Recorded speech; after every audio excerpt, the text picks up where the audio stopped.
Hey folks, welcome to the Do-It-Yourself Dad channel. Today we are going to be replacing a busted garbage disposal. Now before you go out and spend a bunch of money replacing your garbage disposal, check out my other video down below. If you haven't already tried to fix it, there's some easy, free things you can do to get your garbage disposal running again. Don't call a plumber. You can do all this stuff yourself. Save a whole bunch of money by doing it on your own. So today we're gonna dig in to the sink here. The first thing you're gonna have to do, of course, is go order a new garbage disposal. So you're gonna wanna go underneath the sink and find out what you got.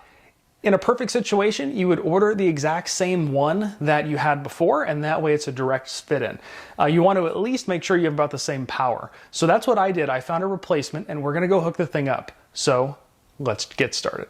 Now, when you go underneath your sink, this is what your garbage disposal is gonna look like. It's gonna have a cord coming out of it. One of the first things you wanna do before you do any other work is unplug that cord. You don't want this thing kicking on while you're trying to work on it. So let's get the cord unplugged first.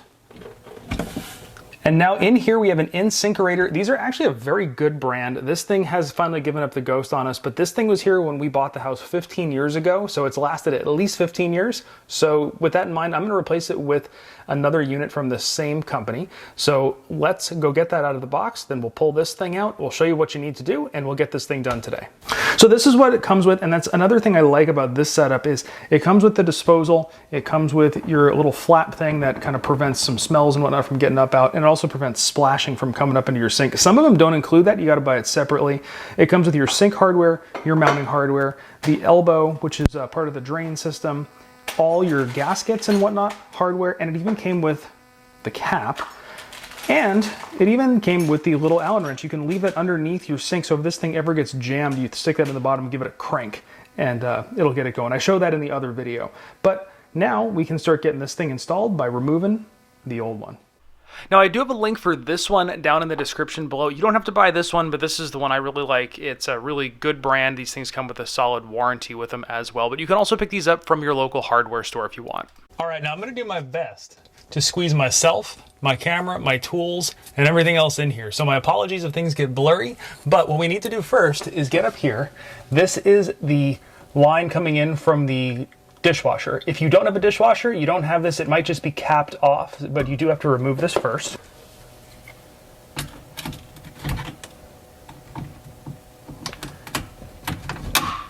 Now I can already hear the comments below in the comment section about how gross the side of my sink is, and I know it's a 60-plus-year-old house. Things are falling apart, and we're doing our best to keep up with it. So it's not gonna look pretty under here, but it's a sink and it gets the job done. Now with the hose gone, the next thing to tackle is this elbow. The first thing we're gonna do is loosen these two right here.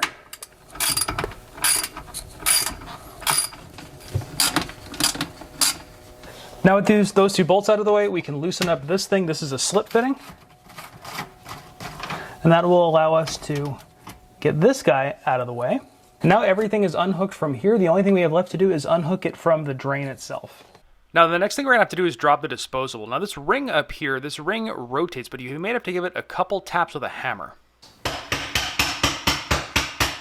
And those taps are to get it to break free. Now you wanna be careful, don't hit too hard. You don't wanna crack your sink.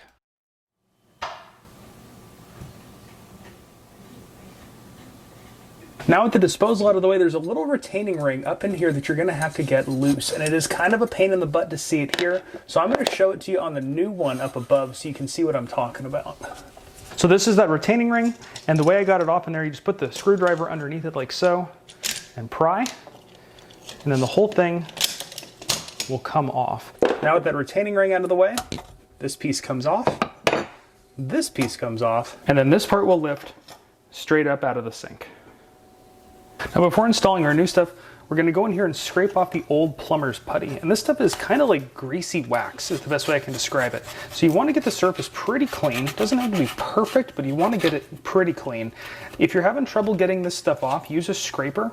Don't want to use a metal scraper. You don't want to mar up the finish of your sink. And another tip for getting this stuff off is if you're having trouble, get a hot air source, whether it's a heat gun or a hot air, blow dryer or something like that, and heat it up. It should come off real easy. And then Windex is good. 409, like a degreaser, is even better with this stuff. Now we've had a saying in our house that every home improvement job requires 3 trips to the hardware store. And this one we might get done in 1, but I went out to the garage, got my plumber's putty, which you're gonna need for the next step, and it was the consistency of cement, and it should be the consistency of Play-Doh. So it went in the trash, we hopped in the truck, drove down to our local hardware store, picked up a brand new, fresh thing of plumber's putty, and now we get to channel our inner toddler and grab some plumber's putty. And this stuff is just like Play-Doh. So we're gonna roll it into a snake. Like I said, we're gonna channel our inner toddler.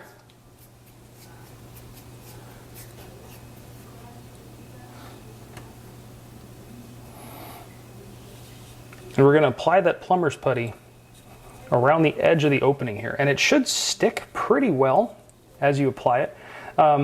This is one of those things where you don't want to put so much that you can't get it to seat. But as you get the thing to seat and you squish it down, it'll kind of come out the sides and you can clean it up. So it's not the end of the world if you put so much in there that it starts gushing out the sides. And what this does is this gives your ring here something to bed into and provide a nice watertight seal. So now we're going to take our ring, seat it right in here, and squish it. And you'll notice when you squish it, putty will come around the edge, and that's fine. Take your finger and just scrape up the extra putty. No big deal. Now we're going to go in from the bottom and attach the rest. One of the issues you're going to have is you need to weight this thing down, and something you can actually use right here is the old garbage disposal. So what we're going to do, we're going to put a towel down here in the bottom of the sink so we don't scratch anything up. Then we're just going to drop the old disposal right there on top. That'll hold it in place while we get the ring seated on the underside. This part can become a little bit of a juggling act because we've got a couple things we've got to get in place. Now the first thing we're going to put up here is the triangular ring, then the ring with the hardware on it. That all is going to slip over, and then the last thing we've got to do is get that retaining ring in place. Now with that retaining ring in place, this whole thing is set. You want to give it a good hard pull. So with the snap ring in place, we can tighten these screws down. We'll just do them by hand real quick. And this will snug that top plate drain down. Once we've got them tightened by hand, get in here with a screwdriver, and you want to go in a circle. Don't do one at a time. You want it to be even all the way around.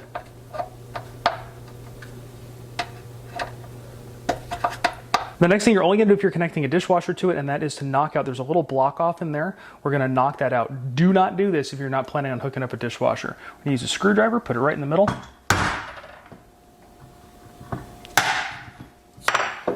No. Whoa, wait a minute. Don't do what I'm doing there. I'm banging away on a countertop and it's tile and I have a hammer and I'm guaranteed to chip a tile. Now, in case you can't notice in our videos, my tile countertops are garbage. They need to go, and they're on the list to go. But don't do this at home. Take it out to the backyard, do it on a workbench, something you don't want to bang up your countertops. And hey, I've seen other YouTubers do this little thing where they're editing and all of a sudden they're talking, but they're editing and then they fly back into the video, and I'm going to try it. We'll see how it goes. And that little thing will pop right out. Then you can go to the inside and remove it. You do want to make sure you get that out. You don't want that flying around in there when you turn your disposal on. Now, a lot of the instructions at this point will tell you to put on the elbow here, and you can do that, but I'm not going to do it. I think it's going to be easier to get the elbow in place once we have this thing in, because we're going to have to kind of rotate this thing around to get it all lined up. Now we're going to turn it around and get our elbow in place. There's a little gasket that goes right there. Make sure that is seated. Then we have the elbow and the bracket here. So we're going to go all the way around, get that flange hooked up. When you tighten this thing down, the same applies for the other piece that we tightened down. You want to make sure you tighten it down evenly on each side. All right, so like I had mentioned before, I'm going to do my best to do this with everything in here, but it's kind of a tight squeeze. So we're going to first sleeve that piece in, just like so. And then this flange up here at the top should mate up, and then this piece here spins and will thread itself on. So now with this piece threaded and in place, it's not all the way seated. There's two ways to do this. You can either get a hammer and tap it, but you want to be very careful, especially if you got a porcelain sink, or you can use the Allen wrench that it came with and sleeve it in that little curve right there. That's what that's for, so I'm going to show you how to do that. So now with the Allen wrench, you can put it in there and rotate it.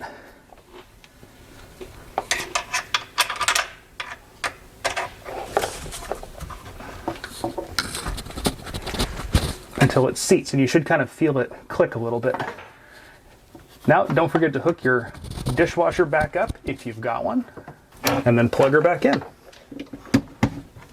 And if it's not leaking, congratulations, you are an amateur plumber. So if this video helped you out at all, give it a great big thumbs up. Let me know if it saved you a few dollars, or if there's other stuff that you'd like help with around the house. We'd be happy to make another video for you. And be sure to hit that subscribe button, because we've got lots more of these money-saving tips and tricks on the channel. Thanks for watching.